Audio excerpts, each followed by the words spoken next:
புதிய ஆண்டுக்குள்ளே போக போகிறோம். ஒவ்வொரு ஆண்டுக்குள்ளே போகும்போதும் ஒரு தீர்மானம் எடுப்பீங்கள்ல, இதை செய்யக்கூடாது, அதை செய்யக்கூடாது, இதை பண்ணக்கூடாது, அதை பண்ணக்கூடாது, இப்படியெல்லாம் மாறணும், அதெல்லாம் தீர்மானம் எடுப்போம். பல தீர்மானங்கள் காற்றுலேயே போயிடும், எடுத்ததே தெரியாமல் போயிடும்.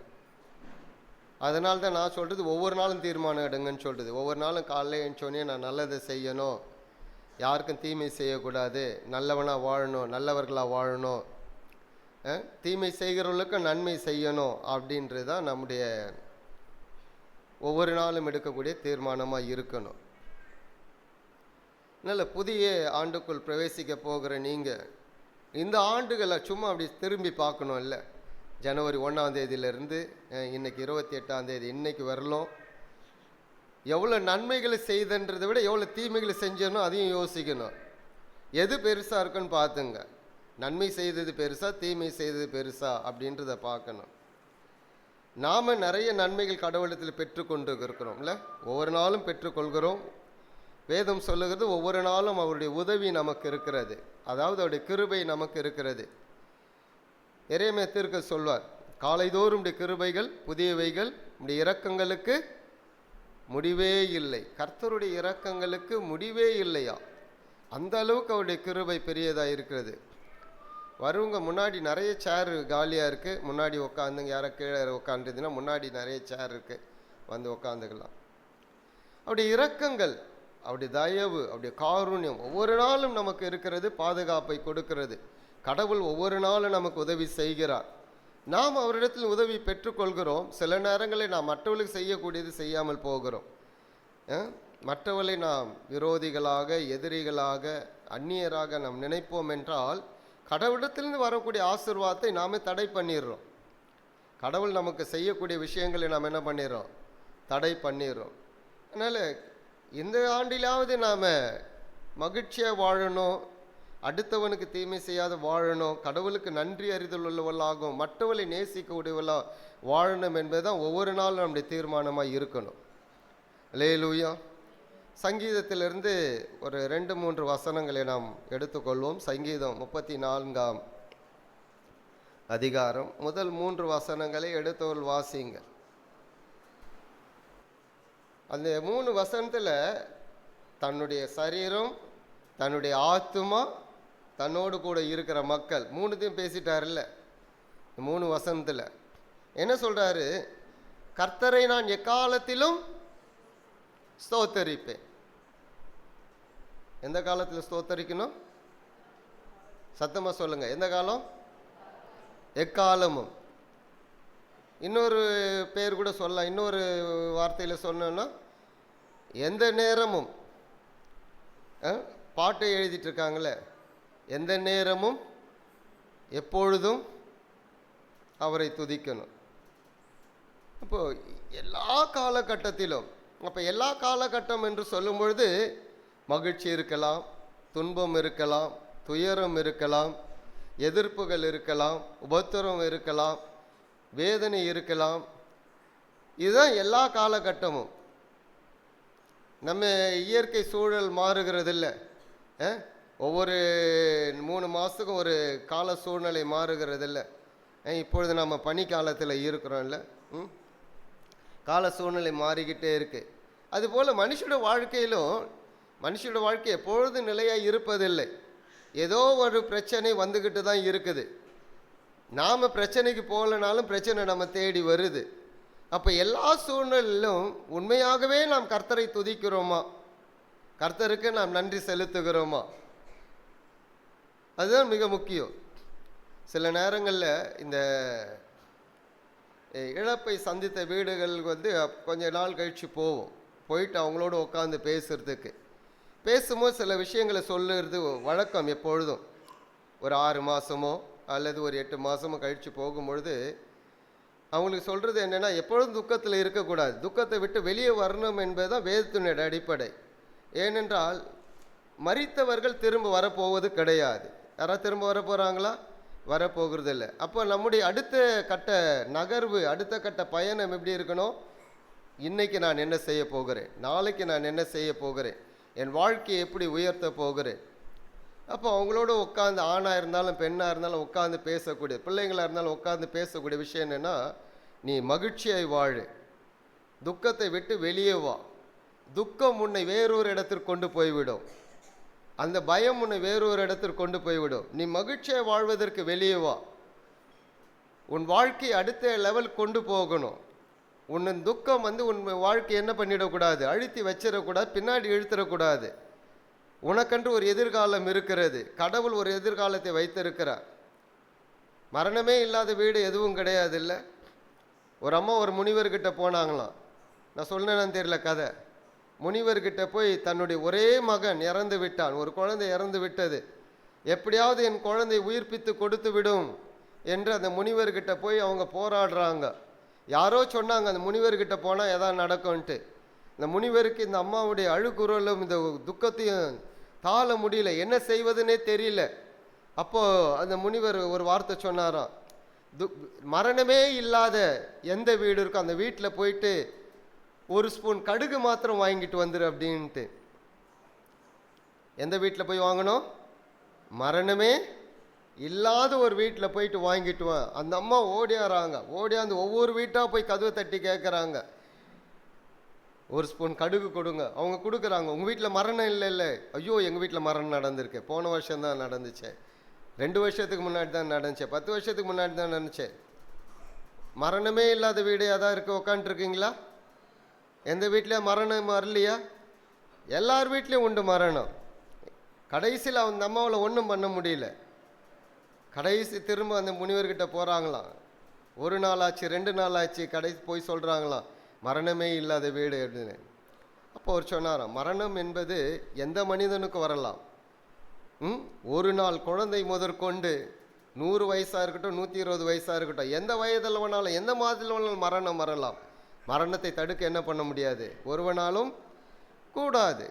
அப்போ ஒரு துக்கம், ஒரு மரணம் வந்துவிட்டால் ஒரு காலகட்டம் வருகிறதுல மனிதன வாழ்க்கையில் துயரம், துக்கம், இழப்பு, மகிழ்ச்சி இதெல்லாம் வரும்பொழுது நம்முடைய மனநிலை எப்படி இருக்குதுன்னா இந்த தாவீதுடைய சங்கீதம்.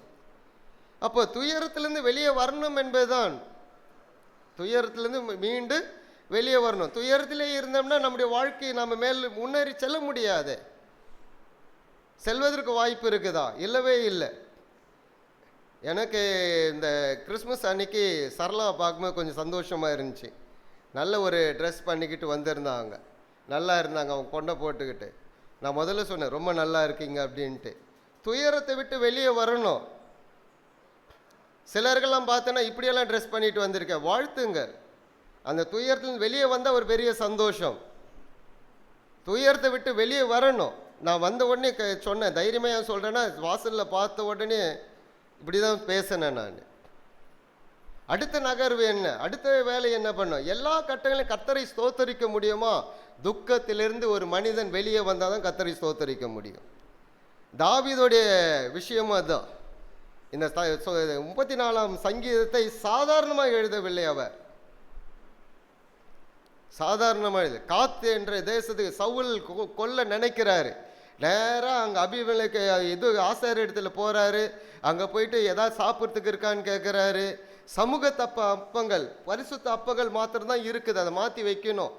அது ஆசாரியம் மாத்திரம்தான் சாப்பிட்ணும், உனக்கு கொடுக்க முடியாதுன்னு. நீ பரிசுத்தமாக இருந்தால் கொடுக்குறேன். கொடுத்தாங்க. தாவீது சாப்பிட்டார். எதா இருக்குதா, பட்டயம் எதா இருக்குதா? சவுல் என்ன வேற ஒரு இடத்துக்கு அனுப்பியிருக்கார், முக்கியமான விஷயத்துக்கு அனுப்பியிருக்கார். அப்போ அந்த ஆசாரியன் சொல்கிறாரு, கோலியாத்தை கொன்ன இல்லை, கோலியாத்துடைய பட்டயம் இருக்கிற ஒரு புடவையில் சுற்றி வச்சிருக்கு, வேணா எடுத்துக்கோ. ரொம்ப சிறந்துன்னு எடுத்துக்கிட்டு காத் தேசத்துக்கு போயிட்டான். காத்துக்கு போனவனே அங்கே இருக்க மக்களை சொல்கிறான், இவன்லவா கோலியாத்தை கொன்னவன், இவன் தான் கோலியாத்தை கொன்னவன், இவன் தான் கோலியாத்தை கொன்னவனே. இவனை என்ன பண்ணிட்டாங்க, ராஜா இடத்துல கொண்டு போயிட்டாங்க. தாவீதுக்கு ஒரு பயம் வந்துடுச்சு, ஆஹா இன்னைக்கு நாம் செத்தோம், ஒன்றும் பண்ண முடியாதுன்னு. தாவீது பெரிய நடிகர், சாதாரணமான நடிகரில் மிகப்பெரிய நடிகர். என்ன பண்ண ஆரம்பித்தார்னா, அந்த ராஜா கிட்ட கொண்டு போனோன்னையும் வாயில் நுர தள்ளி அது தாடி வழியாக வடிகிற மாதிரி பைத்தியக்காரன் போல் நடிக்க ஆரம்பிச்சிட்டார். ராஜா கோவஞ்சி, ஏண்டா பைத்தியக்காரன் நம்ம நாட்டில் இல்லைன்னா குறைவாக இருக்குன்னா இவனை கூட்டின்னு வந்திருக்க, முதல்ல இவனை துரத்தி அனுப்பு அப்படின்ட்டு. அங்கேருந்து தப்பிச்சு ஒரு குகைக்கு போகிறார், அதுல்லாம் என்ற குகைக்கு. அங்கே போன பிறகு தான் இந்த சங்கீதத்தை பாடுகிறார். அங்கே போன பிறகு எல்லாரும் சொல்கிறாங்க, ஓ தாவீது அந்த குகைக்குள்ளே இருக்கான். அவங்க அப்பா அம்மா போகிறாங்க, கூட போகிறாங்க. அவங்க கூட போன ஆட்கள்லாம் யார் தெரியுமா? கடன் பட்டவர்கள், ஓட்டாண்டிகள், ஒன்றுமில்லாதவர்கள், இப்படிப்பட்டவங்கெல்லாம் போகிறாங்க. போனே ஒரு 400 பேருக்கு அவர் தலைவராக மாறுறாரு. எப்படிப்பட்ட சூழ்நிலை இருக்கும் பாருங்க அந்த சங்கீதம். அப்போது அந்த துயரமெல்லாம் மாறி, நான் கர்த்தருக்கு மகிழ்ச்சியாக இருக்கிறேன், என் வாயிலிருந்து எப்பொழுதும் துதி வரும், அப்பேற்பட்ட ஒரு சூழலில் பாடுந்தான் இந்த 34ஆம் சங்கீதம். இப்போ கர்த்தரை நான் எக்காலத்திலும் ஸ்தோத்தரிப்பேன் என்று சொல்லும் பொழுது, எப்பேற்பட்ட காலகட்டம் வந்தாலும், எப்பேற்பட்ட சோதனை வந்தாலும், பிரச்சனை வந்தாலும் மீண்டு வெளியே வரணும். வந்தால் தான் கர்த்தரை துதிக்க முடியும். உள்ளே உக்காந்துட்டு இருந்தால் என்ன பண்ண முடியாது, துதித்தல் வராது. மாறாக எதிர்மறையான வார்த்தைகள் தான் வரும். இவரெல்லாம் கர்த்தரா, இவர் என்ன இப்படியா வச்சிருக்காரு, இப்படியா பண்ணுறது, அதல்ல. கர்த்தரை துதிக்கிற மனிதன் எந்த சூழ்நிலை முதலாவது ஏற்றுக்கொள்ளக்கூடிய மனநிலை இருக்கும். அந்த மனநிலை ஒரு மிகப்பெரிய ஒரு தைரியத்தை கொடுக்கும். கடவுள் எனக்கு ஜீவனை கொடுத்திருக்கா, எனக்கு பலனை கொடுத்திருக்கிறார், நான் சாதிக்க வேண்டிய விஷயங்கள் நிறைய இருக்கிறது, என்னை சார்ந்துள்ள நிறைய காரியங்கள் இருக்கிறது, என்னை சார்ந்து குடும்பங்கள் இருக்கிறது, நான் சாதிக்க வேண்டும், நான் மேலே எழும்பி வர வேண்டும். இந்த மனநிலை வரணும். அல்லேலூயா. சில நேரங்களில் துயரம் அழுத்து தான் செய்யும். ஆனால் எதிர்காலத்தை நாம் விட்டுவிட முடியாது, நிகழ்காலத்தில் நாம் விட்டுவிட முடியாது. நிகழ்காலத்தில் நாம் தூங்குவோம் என்றால் எதிர்காலம் மறைந்து போய்விடும். கர்த்தரை நான் எக்காலத்திலும் ஸ்தோத்திரிப்பேன் என்று சொல்லும் பொழுது தோல்வியோ பிரச்சனையோ போராட்டமோ எல்லாத்தையும் விட்டுட்டு மேலே வரணும். இன்னைக்கு தோற்று போகலாம், நாளைக்கு திரும்ப ஜெயிச்சு மேலே வரலாம். இல்லை, நீங்கள் ஜெயிச்சவர்களுடைய பட்டியெல்லாம் பாருங்கள், 1000 முறை தோற்று போய் 1001வது முறை ஜெயிச்சு மேலே வந்திருப்பாங்க. கண்டுபிடிப்பெல்லாம் பாருங்கள், எத்தனை முறை போயிருக்கோம். அப்துல் கலாம் முதல் ஏவுகணை இதுவும் ஆயிடுச்சு, ஃபெயிலர் ஆகி போயிடுச்சு, தோற்று போய் உட்காரல. அவர் ஒரு ஆற்றல் இருக்கிறது மேலே வரணும் என்றது. அப்போ யார் மேலே வர முடியும்? கர்த்தரை மிகவும் நெருக்கமாய் கொண்ட ஜனங்கள், அவரை முழுவதுமாய் சார்ந்து இருக்கிற ஜனங்கள், அவரை கண்டிக் கொண்டிருக்கிற ஜனங்கள், அல்லேலூயா, மேலே வர முடியும். எவ்வளோ அழகாக எழுதியிருக்கு பாருங்க அந்த வசனம். கர்த்தரை நான் எக்காலத்தில் ஸ்தோத்தரிப்பேன், அவர் துதி எப்பொழுதும். அவர் துதி இன்னொரு டிரான்ஸ்லேஷனில் இருக்கு, அவருடைய துதிக்கும் துதி என் உதட்டில் எப்பொழுதும் இருக்கும். கொஞ்சம் உங்களை யோசிச்சு பாருங்க, கொஞ்சம் இன்னைக்கு ஆராய்ஞ்சு பார்த்துடலாம். நம்மளை புது வருஷத்துக்கு போகிறோம்ல, அதே மாதிரி போயிடக்கூடாது. புது வருஷத்துக்கு கொஞ்சம் மாற்றத்தோடு போகணும்ல. வாயை திறந்தால் நல்ல வார்த்தைகள் நமக்கு வருதா? உதட்டை திறந்தால் நல்லது வருதா? சில நேரங்கள் நான் கேள்விப்படுது, என்னைக்கோ நடந்த விஷயங்கள் இருக்கும் 10 வருஷத்துக்கு முன்னாடி, இன்னைக்கும் போட்டு அதுக்கு ஊறுகாய் போட்டு புளி போட்டு அதை உயிர் கொடுத்து உப்ப வச்சு அதையே பற்றி பேசுறது மனுஷ தன்மையே இல்லை. நான் சொல்கிறது புரியுதா? விளங்குதா உங்களுக்கு?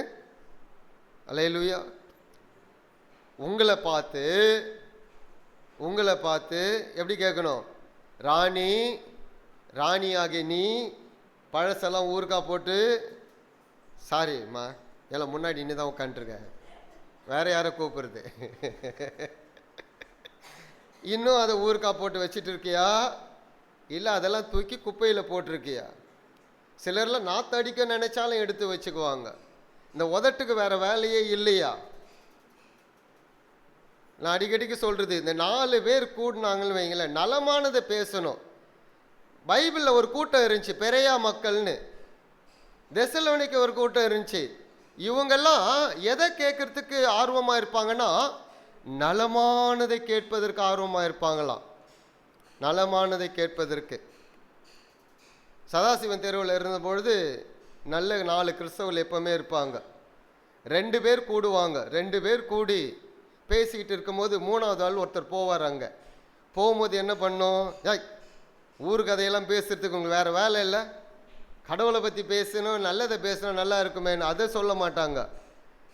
பேசிக்கிட்டு இருக்காங்க பாரு, கொஞ்சம் அவங்க நெருப்பை பற்ற வச்சுருப்பாங்க, அதை எரிஞ்சிட்டு இருக்கும். மூணாவது நாலாவது ஆள் போவோம் பாருங்க, பெருசாக கொண்டு போய் இந்த எண்ணெய் ஊற்றுவாங்க அதில், அப்படி அப்படி எரியிற மாதிரி. பார்த்துருக்கீங்களா? இதுதான் 4 பேர் 5 பேர் உட்காந்து பேசுறது. நீங்கள்லாம் அப்படி பேசிட்டு இருப்பீங்கன்னா இந்த வருஷத்தோடு மூட்டை கட்டி எரிச்சிடுங்க.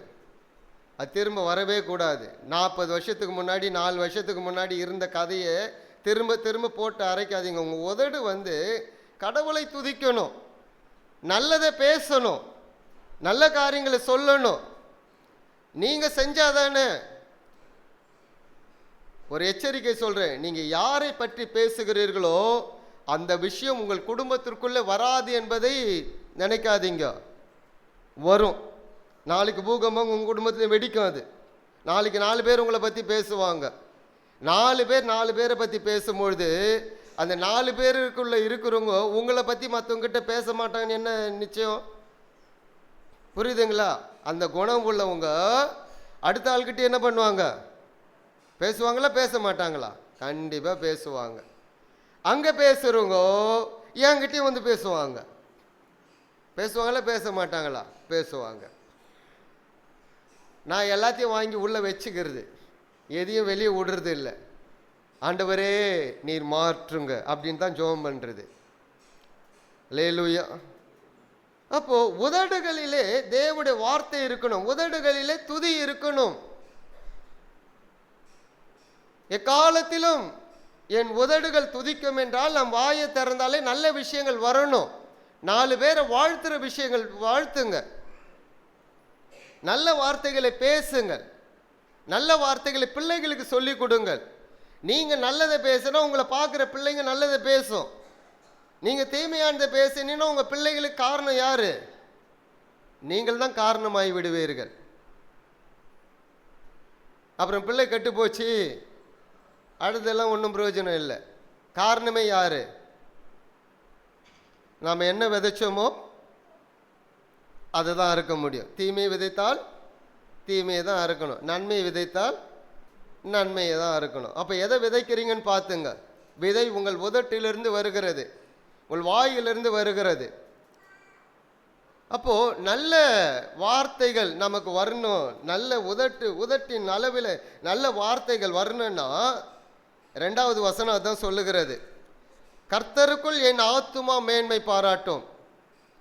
எத்தனை பேர்லாம் ஆத்துமாவை பார்த்துருக்கீங்க? கை தூக்குங்க பாடலாம். கோதுமை மாவு தெரியும், மைதா மாவு தெரியும், கடலை மாவு தெரியும். ஆத்து மாவு எங்கே தெரியுது? அந்த மாவெல்லாம் இருந்தால் ஏதாவது சுட்டு சாப்பிட்லாம். இந்த மாவு வச்சுக்கிட்டு என்ன பண்ணுறது? உள்ளான மனுஷன் அல்லது உள்ளான இருதயம் சிந்தைக்கும் எண்ணங்களுக்கும் உரியவர். உள்ளான மனுஷன் சிந்தனைகள், எண்ணங்கள். அப்போ என் ஆத்துமா கர்த்தரை மேன்மை பாராட்டணும்னா அல்லது என் உள்ளான மனுஷன் மேன்மை பாராட்டணும்னா, உள்ளான மனுஷனில் ஒரு பலன் வேணும். இல்லை, உள்ளான மனுஷனில் பலன் இருந்தால் தான் வாய் நல்லா இருக்கும். இயேசு கிறிஸ்து மத்தேயு 12ஆம் அதிகாரத்தில் தெளிவாக சொன்னார், இருதயத்தின் நிறைவினால் வாய் பேசும். இருதயத்தில் என்ன நிறைஞ்சிருக்கோ அதுதான் வெளியே வரும். நடிக்கவே முடியாது, சில இடங்களில் நடிக்கவே முடியாது. உள்ள என்ன இருக்கோ வெளியே வந்துடும், அது கொட்டிடும். அது பாருங்க, பார்த்துருக்கீங்களா? சிலரை நல்லா பேசுகிற மாதிரி இருக்கும், கொஞ்சம் நோண்டி விட்டோன்னு வைங்களா அவங்கள, அவ்வளோதான். இந்த அடைப்பட்ட மதிலை திறந்த மாதிரி வரும் பாருங்க, அப்படி வந்து ஊத்திரும் எல்லாமே. ஆஹா, இவங்க சிங்கிள் ஆள் இல்லை போலக்குது, டபுள் ஆளாக இருக்காங்க. 2 வேஷம் போட முடியாது ஆண்டவருக்கு முன்பதாக. கொஞ்சம் நம்ம ஆராய்ஞ்சு பார்த்துக்கணும். அப்போ என் ஆத்துமா மேன்மை பாராட்டும் அல்லது என் ஆத்துமா கர்த்தரை மகிழ்விக்கும், என் ஆத்துமா கர்த்தரோடு வாழும் என்று சொல்வோம் என்றால் காரணமே அது உள்ளான மனுஷன்தான். இந்த எபேசியர் 3ஆம் அதிகாரம் 16, 17 வசனங்கள் வாசிங்க. அந்த வசனங்களை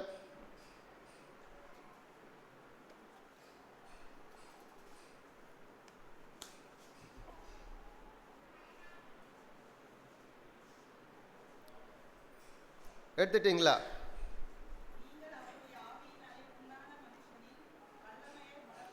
ம் ம் ம்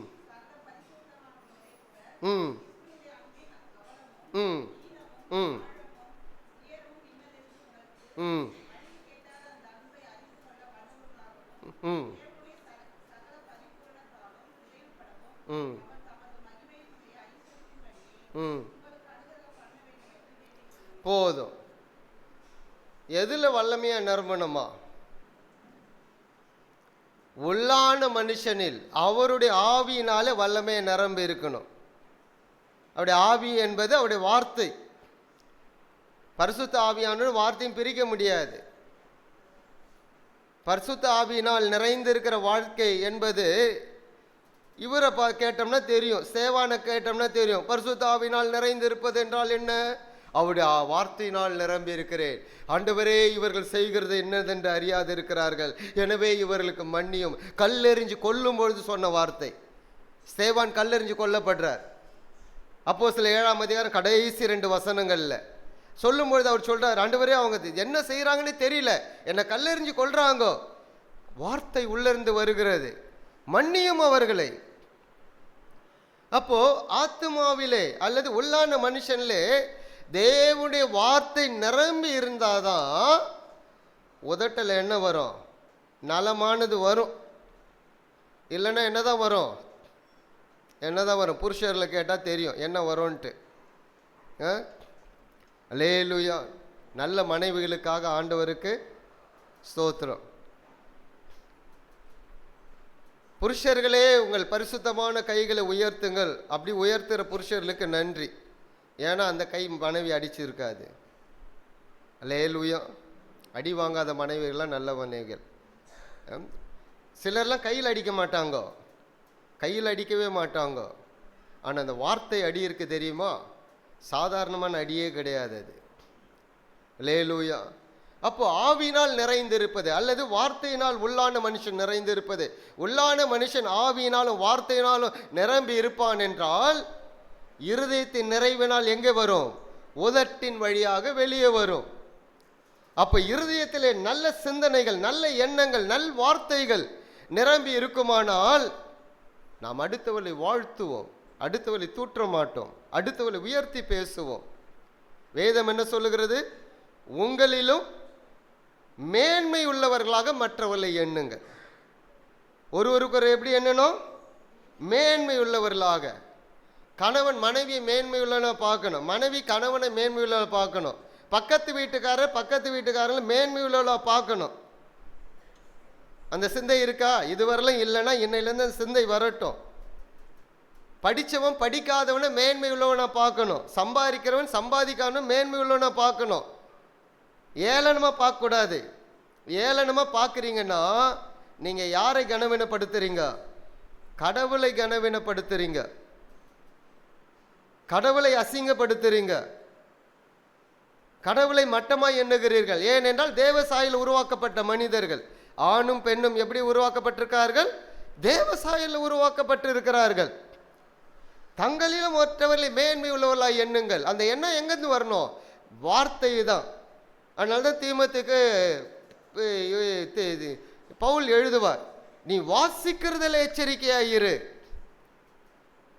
வாசிக்கிறதுல 1 தீமோத்தேயு 4ஆம் அதிகாரம் 12லேருந்து அப்படியே வாசிங்க பார்க்கலாம். சத்தமா வாசிங்க.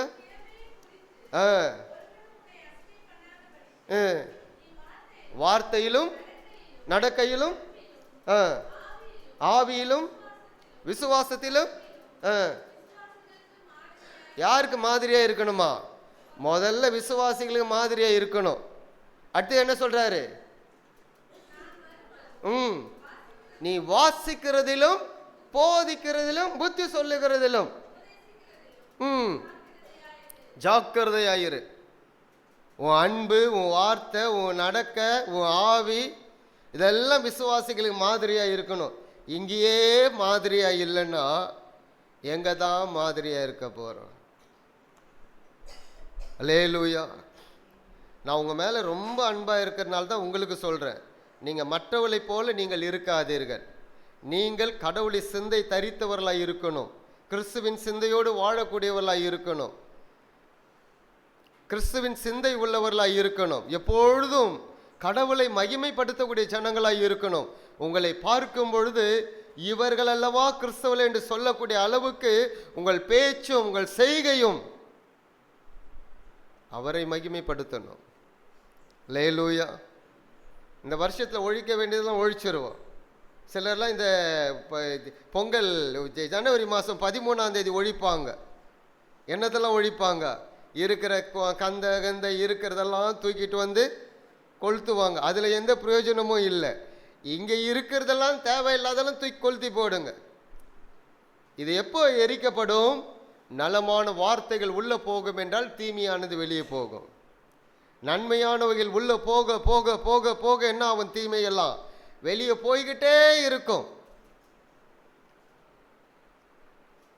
நம்முடைய சிந்தனை எண்ணங்களும் நம்மை சார்ந்தவர்களை நேசிக்க முடியாவிட்டால் கண்டிப்பாக கிறிஸ்துவின் அன்பு நம்மிடத்தில் இல்லை. கிறிஸ்துவின் அன்பு இருக்கிறது என்று நாம் சொல்ல முடியாது. அல்லேலூயா. இன்னைக்கு பார்த்தீங்கன்னா ஒருவருக்கு ஒரு விரோதமாக செய்யக்கூடிய விஷயங்கள்லாம் நிறைய இருக்குல்ல. சமீபத்தில் போன வாரமோ முந்தின வாரமோ பாம்பை விட்டு அப்பாவை கடிக்க வச்சு கொலை பண்ண 2 அவங்க பிள்ளைங்க பார்த்தீங்களா? ஒரு பெரிய நியூஸ் வந்துச்சு பாருங்க. என்னன்னா அவருக்கு அந்த இன்சூரன்ஸ் எல்லாம் 3 கோடி ரூபாய் வரணுமா, செத்தாதான் 3 கோடி வருமா. அவருடைய உயிருக்கு விலை பேச முடியுமா? பாம்பை கொண்டு வந்து வச்சு கடிக்க வச்சு சாகடிச்சிட்டு எப்போ தான் கண்டுபிடிச்சானுங்க? இவங்க அந்த பணத்துக்காக ஓடுனானுங்க பாரு, அப்போ கண்டுபிடிச்சிட்டானுங்க. இது சாதாரண மரணம் இல்லை, திட்டமிட்டு கொலை செஞ்சிருக்காங்க. யார் கொலை செஞ்சது? பிள்ளைகள் தகப்பனை கொலை செய்திருக்கிறார்கள். இப்படிதான் காலங்கள், நாட்டினுடைய நிலைமை அப்படிதான் போயிட்டு இருக்கு. பட் நமக்குள்ள நல்ல சிந்தனைகள் இருக்கணுமே, நல்ல எண்ணங்கள் இருக்கணுமே, கடவுளுடைய உள்ளான மனுஷன் வல்லமையால் நிரம்பி இருக்க வேண்டுமே. வேதத்தை அதிகமாக வாசிங்க. நீங்கள் வாசிக்கலைன்னா எதுவுமே உள்ளே போகாது. 24 மணி நேரத்தில் அட்லீஸ்ட் 1 மணி நேரம் கடவுளுடைய பிரசன்னத்தில் இருந்து வேதம் வாசிக்கிறதுல ஜெபம் பண்ணதில் இருங்க. இல்லைன்னா நீங்கள் நல்லவர்களாய் வாழவே முடியாது, கண்டிப்பாக வாழ முடியாது. கடவுளுடைய வார்த்தை தான் உள்ளான மனுஷனை மாற்றும், உள்ளான மனுஷனை நிரப்பும். அதனால தான் தீமோத்தேயுக்கு சொல்லாரு, வாசிக்கிறதுல ஜாக்கிரதையாக இரு. நீ வாசித்தாதான் மற்றவங்களுக்கு புத்தி சொல்ல முடியும். நீ வாசித்தாதான் மற்றவங்களுக்கு போதனை செய்ய முடியும். நீ வாசித்தாதான் மற்றவர்களுக்கு நீ நற்சாட்சியாக வாழ முடியும். உன் இளமையை குறித்து ஒருவனை அசட்டை பண்ணக்கூடாது. உன் வாழ்க்கையை பற்றி ஒருவனை அசட்டை பண்ணக்கூடாது. கர்த்தருடைய வசனத்தை வாசியுங்கள். இல்லை மணிக்கணக்காக போட்டு கேளுங்க. வெளிப்படுத்தல் 1:3 தானே வாசிக்கிறோம். இதை வாசிக்கிறவர்களும் இதை கேட்கிறவர்களும் இதன்படி செய்கிறவர்கள் அல்ல கீழ்ப்படுகிறவர்கள் தான் பாக்கியவான்கள். வாசிக்கணும், கேட்கணும், ரெண்டுமே உங்களுக்குள்ள நடந்துரும். நீங்கள் வாசிக்கும் பொழுது சத்தமாக வாசிக்கணும். நீங்கள் வாசிக்கிறது உங்கள் காதுக்கு போகும். அதனால தான் சத்தமாக படிக்க சொல்கிறது. 2 விஷயம் நடக்கும். நீங்கள் படிக்கிறீங்க, படிக்கிறத நீங்களே என்ன பண்ணுறீங்க? கேட்குறீங்க. இது ரெண்டும் உள்ளே போயிடுச்சுன்னா கீழ்ப்படுதல் ஈஸியாகிடும்ல.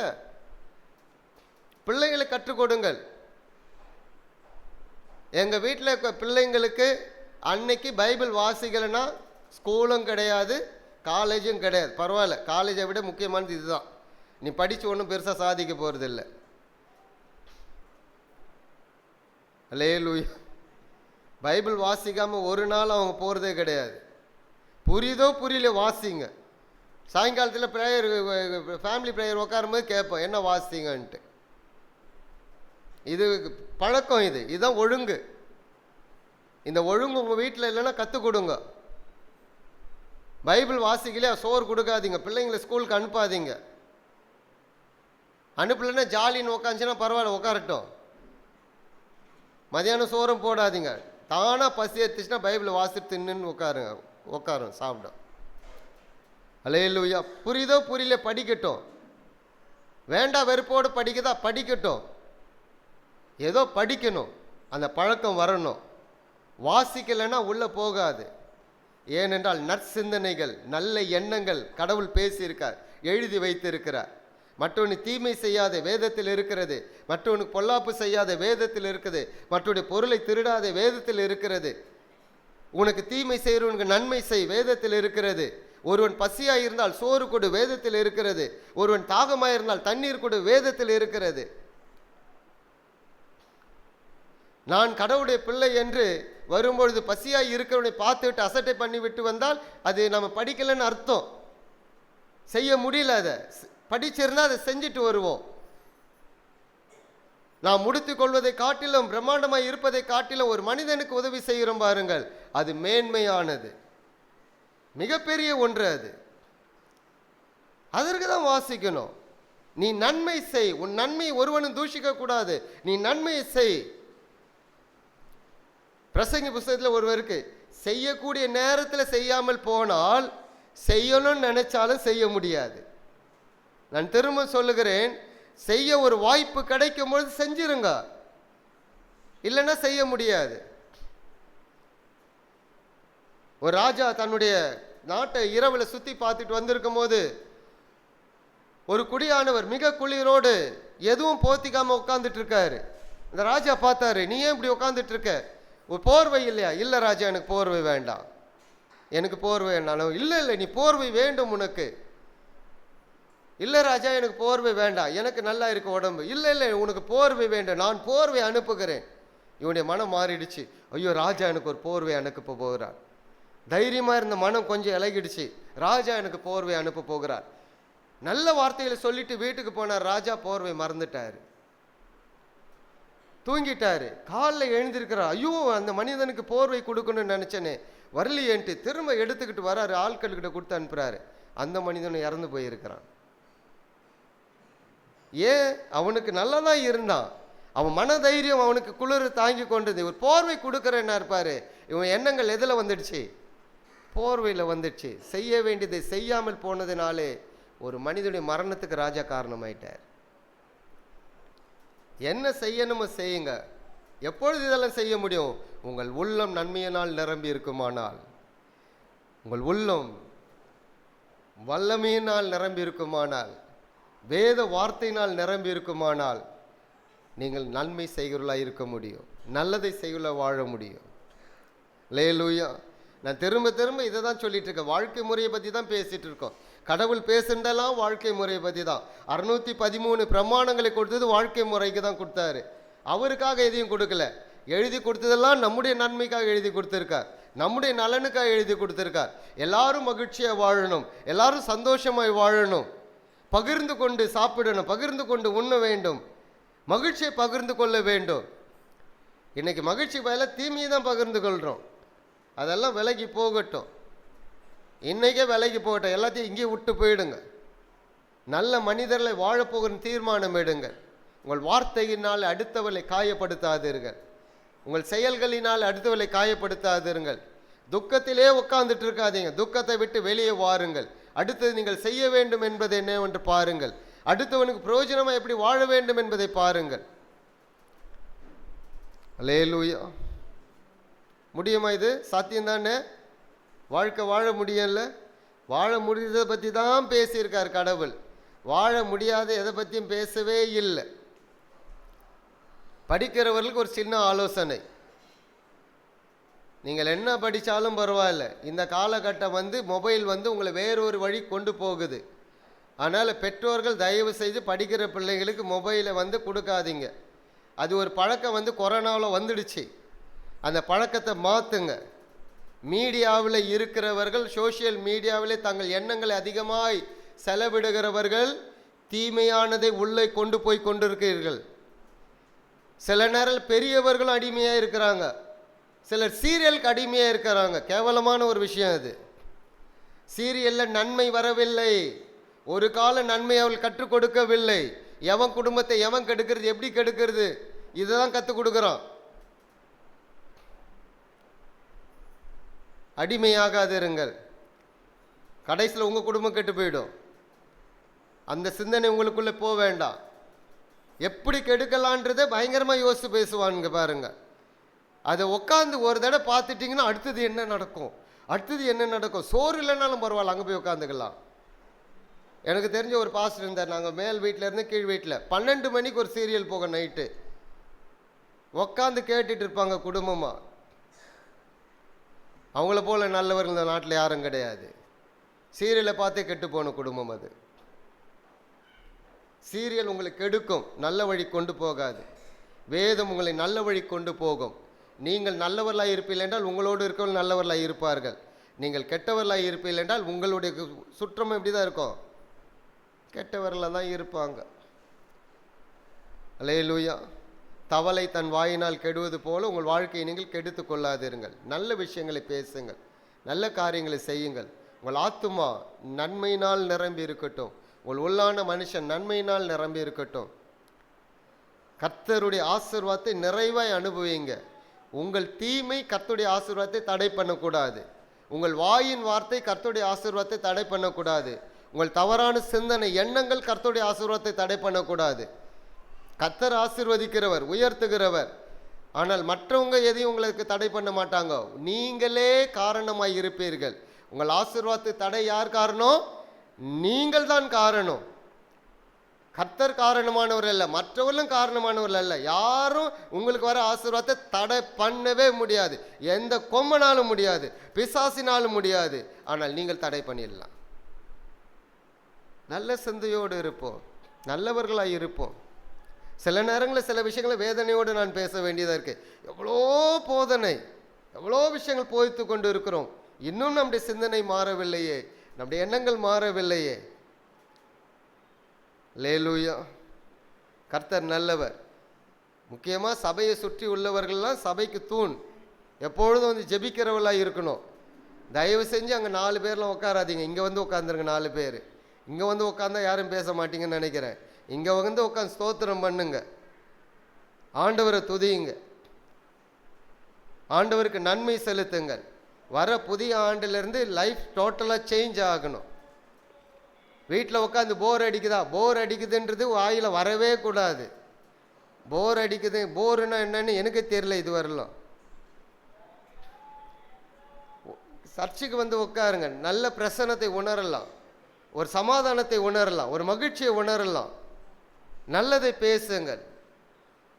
வருகிற நாட்களில் நல்ல வசனம்லாம் போட்டு வைக்க போகிறோம். வசனத்தெல்லாம் உட்காந்து தியானம் பண்ணுங்க. ஒரு வசனத்தை தியானம் பண்ணுறதுக்கு ஒரு நாள் முழுதும் எடுக்கலாம். தியானிச்சா இந்த மாடு அசை போடும் பார்த்தீங்களா, போய் இருக்கிறதுலாம் தின்னுட்டு வந்துடும். ஒரு இடத்துல போய் என்ன பண்ண, தானே போய் உட்காந்துரும். உட்காந்தோடனே அது வாயை பார்த்துருக்கீங்களா, அது பாட்டுன்னு மென்னுக்கிட்டே இருக்கும். அங்கே எதுவும் இருக்காது, ஏற்கனவே உள்ளே போட்டதை மென்னுக்கிட்டு இருக்கும் பாருங்க. அதுதான் தியானிப்பது. ஒரு வசனத்தை உள்ளே போட்டு அசை போட்டுகிட்டே இருக்கணும். அப்போ ஒரு நாளைக்கு ஒரு வார்த்தை எடுத்துங்க. என் கைக்கு நேரிடுகிறது எதுவோ என் முழு பலத்தோடு நான் செய்ய வேண்டும், அதையே அசை போடுங்க. யாராவது நடுவில் பார்த்தீங்கன்னா ஒரு உதவி செய்யணுன்ற எண்ணம் வந்துடும். ஏன்னா அந்த வார்த்தை உள்ளே போயிட்டே இருக்கும், அந்த வார்த்தை உள்ளே போயிட்டு இருக்கும். அடுத்த நாள் ஒரு வசனத்தை எடுத்துங்க. என்னை காட்டில மற்றவர்களை மேன்மையுள்ளவர்களா எண்ணணும். யாரையுமே தப்பாக பேச மாட்டோம். அவங்க வணக்கம் சொல்கிறாங்களே இல்லையே, நம்ம வணக்கம் சொல்லுவோம். என்னுடைய பழக்கமே அதுதான். யாராவது வணக்கம் சொல்கிறாங்களே, கூப்பிட்டாவது வணக்கம் சொல்லிட்டு வந்துடுவேன். அடுத்த நாள் அவங்க எனக்கு சாணா சொல்ல ஆரம்பிச்சிருவாங்க. இதுதான் மேன்மை உள்ளவளா என்றது. இன்னும் ஒரு நல்ல பழக்கத்தை கற்றுக் கொடுக்குறேன். யாராவது உங்ககிட்ட யாரையா பற்றி தப்பாக பேசுனா நீங்கள் என்ன சொல்வீங்க? 2 காது இப்படி வச்சுக்க கூடாது, வாயை திறக்கணும். எனக்கு அந்த வேலையெல்லாம் வேண்டாம், அந்த வேலையெல்லாம் வேண்டாம், அதை பற்றி நான் கேட்குறதுக்கும் சரியில்லை. நீங்கள் அதை கேட்டிங்கன்னா உங்களுக்குள்ளே இவ்வளோ பெருசாகிடும். வாயிலேருந்து வெளியே வராமல் இருக்காது, மண்டை பெருசாகிடும், வெடிச்சிரும். அடுத்த ஆளுக்கு போய் சொல்லணும்னு நினைக்கும். அதனால் கேட்குறதையே காதை மூடிக்கிட்டீங்கன்னு வைங்க, சரியாயிடும். அல்லேலூயா. ஃபாலோ பண்ண முடியுமா? சிலர்லாம் பெரியவங்கெல்லாம் இப்போ திருந்திட்டாங்க. சில சின்னதுங்கெல்லாம் இதை பண்ண ஆரம்பிச்சிருச்சுங்க. பெரியவங்கெல்லாம் பரவாயில்லன்ற மாதிரி ஆயிடுச்சு. ஒன்றுமே புரியாதவங்களாம் சிலர் பேச ஆரம்பிச்சிடுறாங்க பாருங்க. படிக்கிறத விட்டுட்டு, நல்ல விஷயங்களை செய்கிறத விட்டுட்டு, இதெல்லாம் ஏதோ நான் இதுவாக பேசலை, நிறைய பார்த்துக்கிட்டு வரேன், நிறைய விஷயங்கள். சில நேரங்களில் சிலர் வந்து பேசுவாங்க, கேட்பாங்க. சில இடங்களில் போய் கவுன்சிலிங் பண்ணும் போதெல்லாம் சில விஷயங்கள்லாம் வரும் பாருங்க. இப்படியெல்லாம் இருக்கிறாங்களான்னு யோசிக்க வேண்டியதாகிடுது. அந்த மாதிரி இருக்குது. அல்லேலூயா. கடைசியாக சொல்லுகிறேன், நீங்கள் எல்லாரும் நல்லவர்கள். உங்களுக்கே ஒரு கை தட்டிங்க, நல்லவர்கள் எல்லாரும்.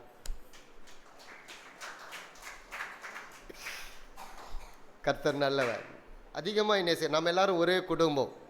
ஏன் பேசுகிறேன்? உரிமையோடு தான் பேசுகிறேன், உரிமையோடு தான் பேசுகிறேன். உங்களை எல்லாம் நீங்கள் எல்லோரும் விசுவாசிங்க, நான் போதகர், அந்த சிந்தனையே எனக்கு கிடையாது. நாம் எல்லாரும் ஒரே குடும்பமாக இருக்கோம். சில நேரம் சில தனியாக கூப்பிட்டு வச்சு பேசுறது உண்டு. ஏம்மா உங்களை கொஞ்சம் மாற்றிக்கோன்ட்டு. ஏன் பேசுகிறேன்னா உங்கள் மேலே இருக்க அன்புனால. அன்பு இல்லைன்னா என்ன பண்ணுவாங்க? எக்கேடு கெட்டாது போகுது, வந்தால் வருது வாரா காட்டிப்பு, அப்படி தானே விடுவாங்க.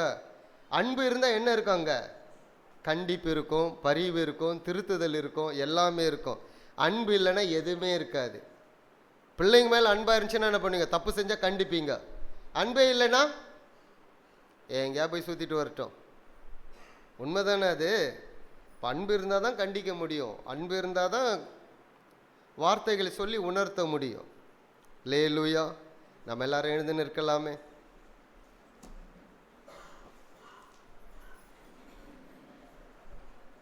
அற்புதமான தேவன். ஒரு நிமிஷம் உங்களுக்கு டைம் கொடுங்க. நீங்கள் எல்லாருக்கும் ஒரு நிமிஷம் டைம் கொடு. பக்கத்தில் யாருக்கெல்லாம் கேட்காதீங்க. உங்கள் 2 கையும் உங்கள் இருதயத்தில் வச்சுக்கிட்டு உங்கள் பேரை சொல்லி, யார் பேரை சொல்லணும்? அடுத்தவங்க பேரை சொல்லக்கூடாது. உங்கள் பேரை சொல்லி, நீ என்னெல்லாம் பண்ணியிருக்க, சீக்கிரம் மாறு அப்படின்னு சொல்லுங்கள். நன்மை செய்யன்னு சொல்லுங்கள். உங்கள் இருதயத்தில் கண்ணை மூடுங்க. பக்கத்தில் யார் இருக்குதுன்னு சொல்லாதீங்க, அடுத்தவங்க பேரையும் பேசாதீங்க. நீங்கள் கண்ணை மூடினா தான் உங்களுக்கு என்ன பண்ணுறீங்கன்னு உங்களுக்கு தெரியும். உங்கள் ஆத்மாவோடு பேசுங்க. இன்னிலிருந்து நன்மை செய்யன்னு சொல்லுங்க.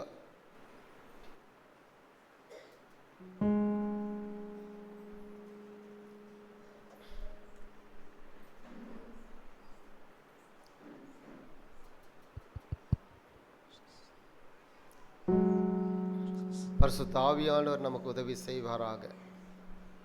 நாம் தான் மாறணும், நான் மாறணும், நீங்கள் மாறணும், நம்முடைய சமுதாயம் மாறணும், நம்முடைய தேசம் மாறணும், நம்முடைய குடும்பம் மாறணும்.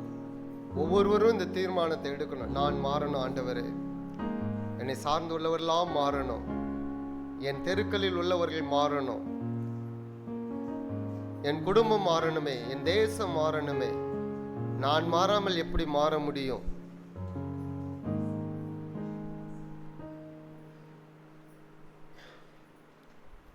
பரிசுத்த ஆவியானவர் நமக்கு உதவி செய்வாராக. நம்முடைய இருதயத்தில் இருக்க எல்லா காயங்களையும் ஆற்றுவாராக. மற்றவர்களால் ஏற்பட்டக்கூடிய காயங்கள்லாம் ஆறட்டும், அதை விட்டு வெளியே வாங்க. இந்த வார்த்தையெல்லாம் தூக்கி போடுங்க வெளியே. மற்றவர்கள் காயப்படுத்தி இருக்கலாம், மற்றவர்கள் வேதனைப்படுத்தி இருக்கலாம், அதெல்லாம் விட்டு வெளியே வந்துருங்க. அதை நாம் நினைக்க வேண்டாம். அதை நினைத்தால் அடுத்தவர்களோடு பிரச்சனை வரும். செய்யாதெல்லாம் செஞ்சேன்னு சொல்லி இருப்பாங்க, வெளியே வந்துருங்க. அதை விட்டு மற்றவர்களோடு நல் உறவில் இருங்க.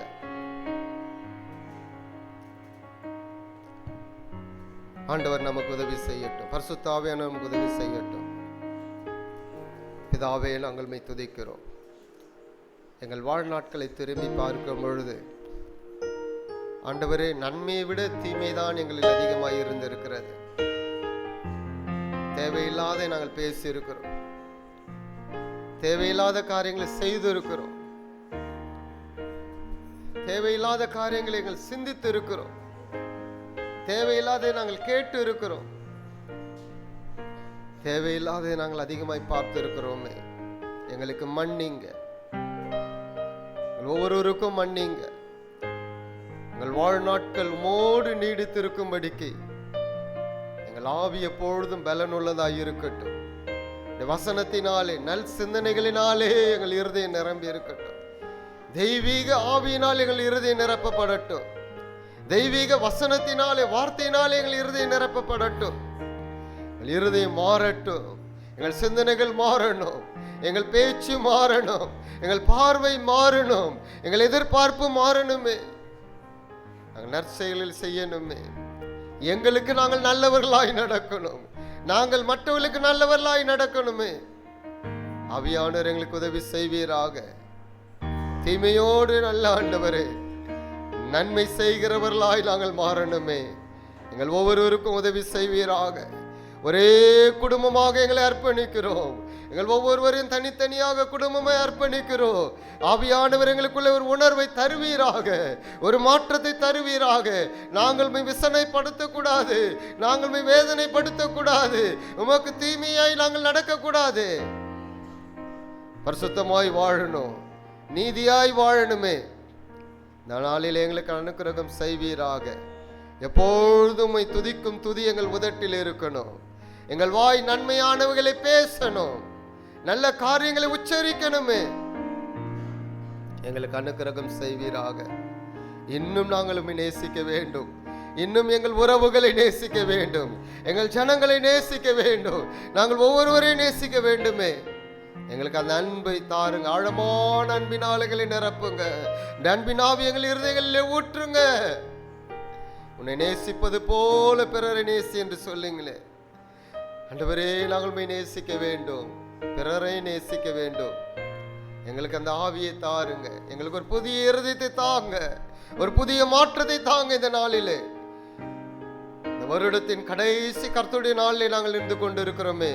எங்கள் வாழ்க்கை இந்த பூமியிலே நிலையற்றது ஆண்டவரே. எங்களுக்கு மரணம் எப்பொழுது வரும் என்று தெரியாது. எங்கள் வாழ்க்கை மாறட்டும். எங்கள் சிந்தனை மாற்றுங்க. மாற்றக்கூடிய அளவுக்கு அந்த வார்த்தைகள் எங்கள் வாயிலை தாருங்க, எங்கள் இருதயத்திலே தாருங்க, எங்கள் செயல்களில் அந்த வார்த்தையை தாருங்க ஆண்டவரே. இந்த பிள்ளைகளை அத்தனை பேர் அர்ப்பணிக்கிறேன். மாற்றம் ஒன்றை நோக்கியே நாங்கள் போக வேண்டும். பரிசுத்தமுள்ளவன் இன்னும் பரிசுத்தமாகட்டும், நீதி செய்கிறவன் இன்னும் நீதி செய்யட்டும். அந்த நீதியோடு அந்த பரிசுத்தத்தோடு தொடர்ந்து நாங்கள் வாழ எங்களுக்கு உதவி செய்வீராக. ஒவ்வொரு பிள்ளைகளுக்கும் உதவி செய்வீராக. எல்லா அடிமைதானும் மாறட்டும். எத்தனை இருதயங்கள் காயப்பட்டு இருக்கிறது, அந்த காயங்களுக்கெல்லாம் பரிசுத்த ஆவியானவரே மருந்தாய் மாறுவீராக. இந்த காயங்கள்லாம் மாறட்டும், மாறட்டும்.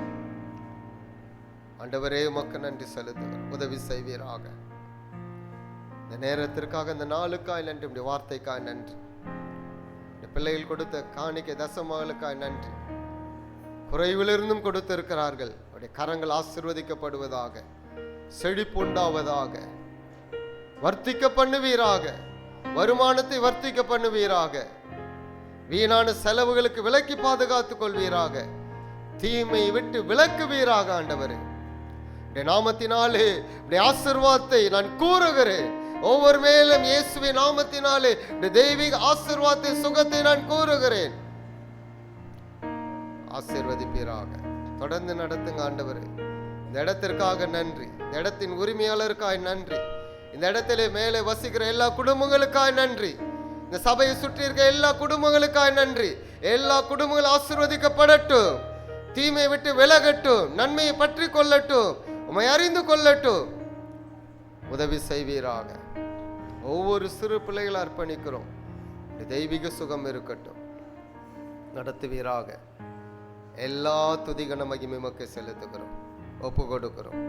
இயேசுவின் நாமத்தில் ஜெபிக்கிறோம் பிதாவே, ஆமென். நாம் எல்லாரும் சத்தமாய் சொல்லுவோமா சேர்ந்து?